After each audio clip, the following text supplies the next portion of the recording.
The unsurpassed, penetrating, and perfect truth is seldom met with, even in 100,000 myriad kalpas. Now we can see and hear it. We can remember and accept it. I vow to make the Buddha's truth one with myself. Homage to the Buddha, homage to the Dharma, homage to the Sangha. So good morning and welcome to all.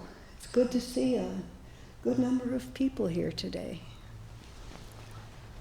And please forgive me if my voice gets a little raspy. The change of the seasons has an effect on my nose and throat and the like, and I'm trying to get beyond a raspy throat.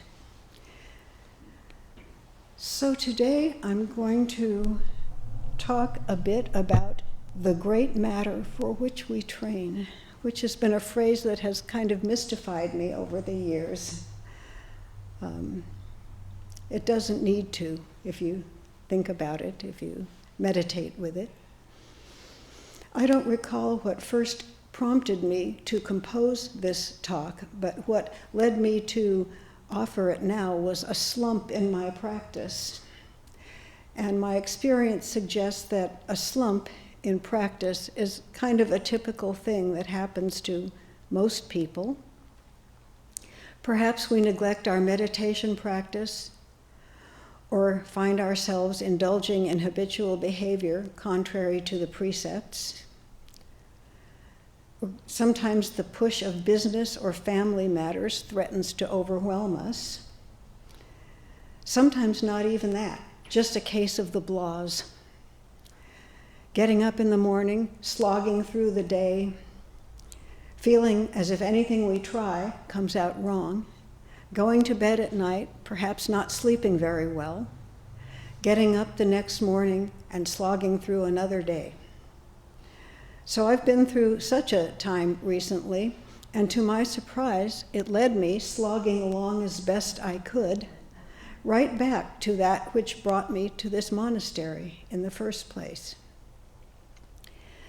So given the limits of language, I'll offer a few reflections with the wish that they may be of use. I'll begin by saying that this talk is a statement of faith. If the word faith is problematic, think perhaps of confidence, which implies faith in one's true self, Buddha nature. The Buddha said, "There is an unborn, unbecome, unmade, unfabricated. If there were not that unborn, unbecome, unmade, unfabricated, there would not be the case that escape from the born, become, made, fabricated would be discerned. But precisely because there is an unborn, unbecome, unmade, unfabricated, escape from the born, become, made, fabricated is discerned." And this is a direct quote from the Udana Sutta, section 8. And there's quite a few words in it. What it boils down to is there is an unborn undying.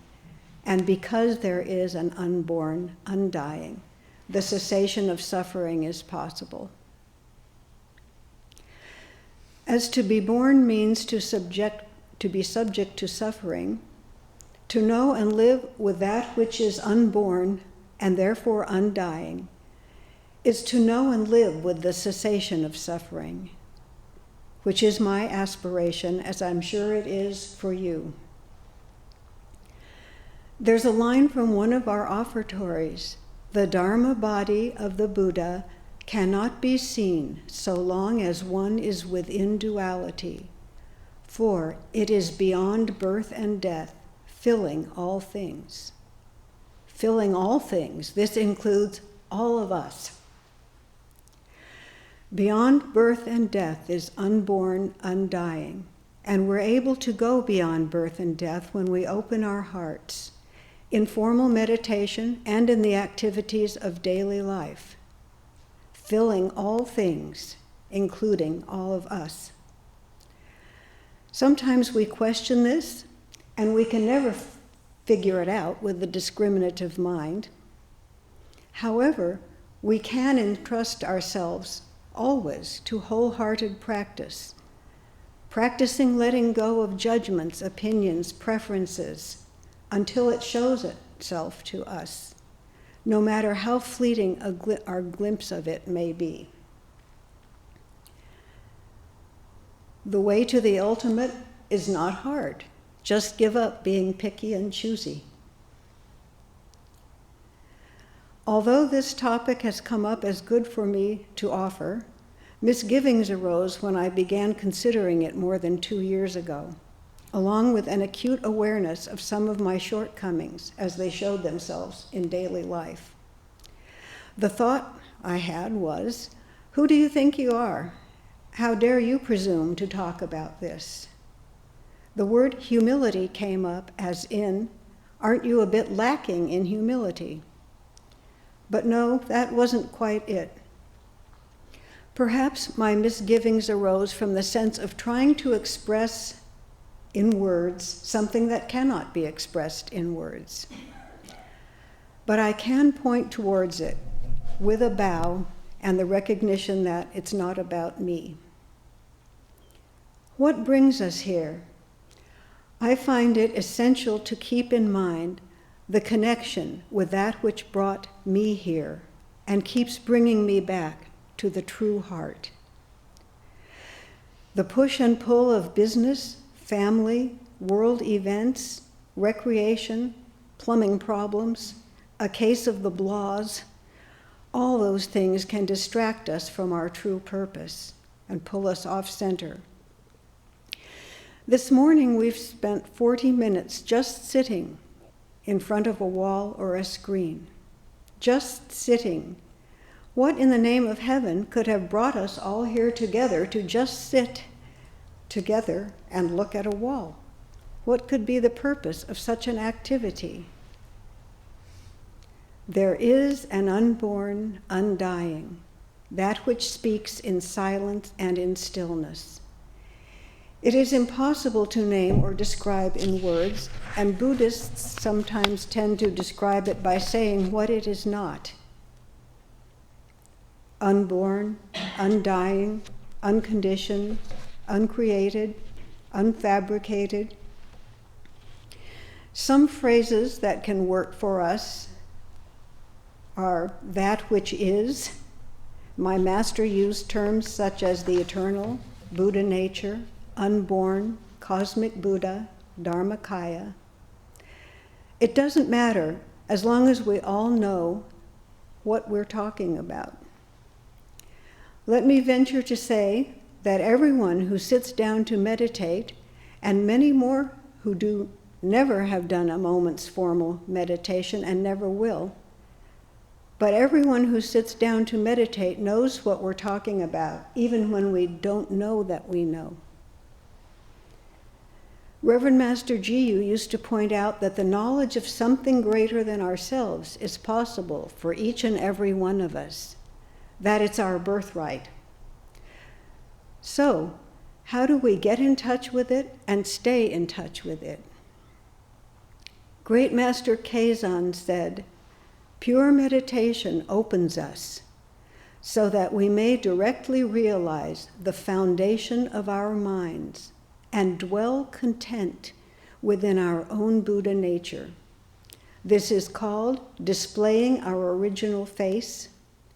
It is also called revealing the landscape of our original nature. Body and mind both drop off with no clinging to sitting up or lying down. Hence, there are no discriminatory thoughts of this is good or this is bad. And those are the words of Great Master Keisan. In my master's words, it is enough to know the eternal. It is enough, and we can all do this. To dwell content within our own Buddha nature, in Great Master Keisan's words. This brings us to contentment. In the scripture of the Buddha's last teachings, the Buddha said, if you wish to be free from misery and woes, look into contentment, which is synonymous with knowing what is enough. To be content is to be satisfied. To be satisfied is to know that nothing is lacking, that we have everything we need. It isn't necessary to search or to strive. It is the end of dissatisfaction, or in other words, the cessation of suffering. Contentment is a healing balm for the driving need to search and strive, as well as for the apathy of the blahs. More than once, and not just since the age of, say, 60, but even before that, I've lost, in quotes, my glasses. Spent time and experienced much frustration and befuddlement looking for them, only to find them at last right on my face in front of my eyes. From a spiritual point of view, it can be easy to believe that we've, quote, lost that which the Buddha described as unborn, and to become dissatisfied or discontent, to feel like, what's the point, and even to give up on religious practice. It is enough to know the eternal. There is no need to search or strive for anything more. Look around you. It is enough. Look at the light as it falls on the pavement. Look around you. Look at the work that is right in front of you, even that tedious chore that you don't like doing very much. It is enough to know that which is filling all things. Now may I offer a caution regarding the effort to know that which is immeasurable by the use of the intellect. My master warned about, as she said, the danger of trying to sort things out in our heads instead of just being content to know the eternal. She said, just let it be enough to know the eternal and to feel it coursing through your veins. Don't try to do more. And when it is time to act, trust it to guide you instead of trying to figure everything out with your mind. Earlier, I mentioned the word humility in the context of painful awareness of my shortcomings, and said it wasn't quite the word I'd been looking for. That word turned out to be modesty. Was my wish to offer these reflections based on a lack of modesty? Back to the scripture of the Buddha's last teachings, where the Buddha warns disciples against defiling passions. He says, a defiling passion is a poisonous serpent asleep in your heart, which we need to drive off by keeping to the precepts. The Buddha goes on to say that closing our eyes to this serpent causes us to lack awareness of our susceptibilities and remorse for our shortcomings, and that of all things splendorous, modesty is foremost. Lack of awareness of one's shortcomings or defiling passions makes it impossible to help them. The Buddha taught, do not go about trying to conceal your faults and shortcomings or display how different you are from deluded creatures. In making the 4 offerings, which are your joy in awakening your heart, your reverence for the Dharma, your resolve to train, and your practice, know your capacity and be content with that. There's that word, content, again. And in practicing contentment, do keep your eyes open for complacency, a delusive version of satisfaction which says, all right, okay, I'm fine. I know truth. I've made it. No need to do any more training. Knowing what is enough also includes always going on beyond. On a brighter note, how can we, at times of dim discontent or even darkness, keep the realm of the eternal in our sight.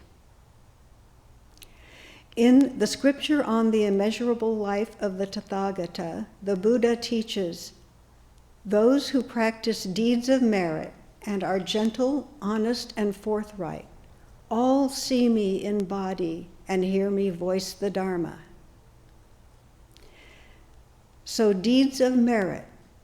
We can start with simple things such as putting our slippers straight, washing our dishes carefully after a meal, feeding the dog or the cat with loving kindness, giving all the activities of life the time and attention they deserve. We can take a deep breath, silently take refuge in Buddha, Dharma, and Sangha, and bring our minds back right here, right now. Paying wholehearted and kind attention is important, whatever we are doing, whether we like it or not, to give it our full and loving attention.